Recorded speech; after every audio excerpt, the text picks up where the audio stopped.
The war in Ukraine grinds on, with no end in sight. The streets are filled with the echoes of gunfire and the cries of those caught in the crossfire. Families are torn apart, and cities lie in ruins. A ceasefire, brokered by the United States, is in its early days. Diplomats shake hands, but the tension is palpable. The world watches with bated breath, hoping for a breakthrough. Negotiations sputter on in Saudi Arabia. The room is filled with cautious optimism, but also with the weight of past failures. Every word is measured, every gesture scrutinized. But make no mistake, this is a pause, not peace. Soldiers remain on high alert, their eyes scanning the horizon for any sign of betrayal. The truce is fragile, and everyone knows it. Russia still occupies large swathes of Ukrainian territory. The presence of foreign troops is a constant reminder of the ongoing conflict. The land is scarred, and so are its people. The death toll mounts daily. Each life lost is a tragedy, each funeral a somber reminder of the cost of war. Grieving families gather, their hearts heavy with sorrow. And the threat of wider conflict looms large. NATO troops mobilize and military exercises become more frequent.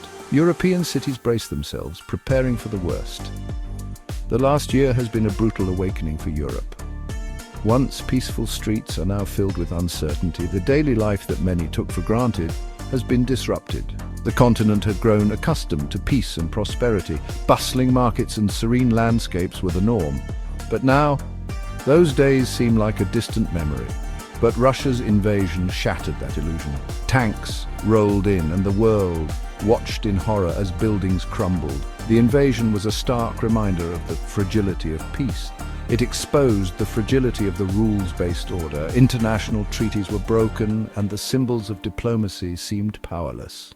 The world was left to grapple with a new reality, and it forced Europe to confront a stark reality: war is no longer unthinkable.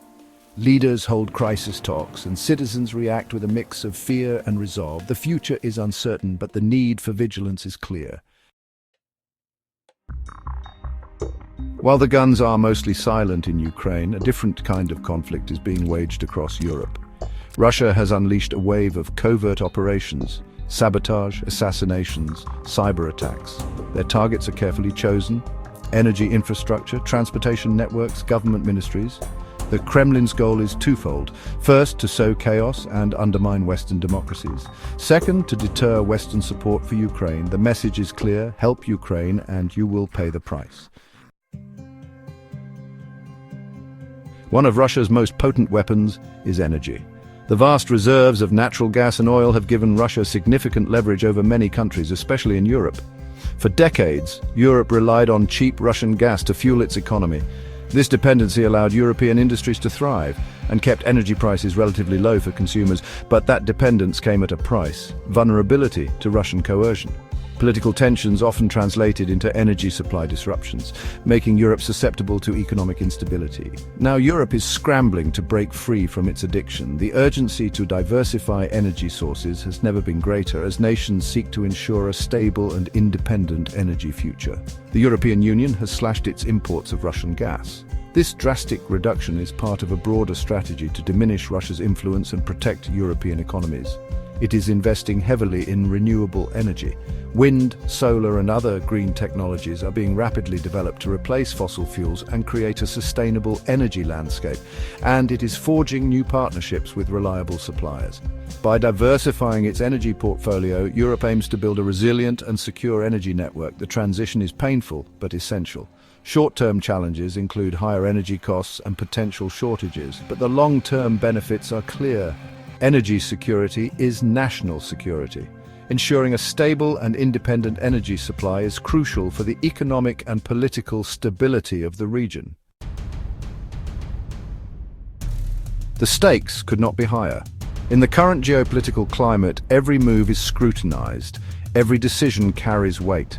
If Russia were to launch a full-scale attack on a NATO member, it would trigger Article 5, the alliance's collective defense clause. This clause is the cornerstone of NATO, ensuring that an attack on one is an attack on all.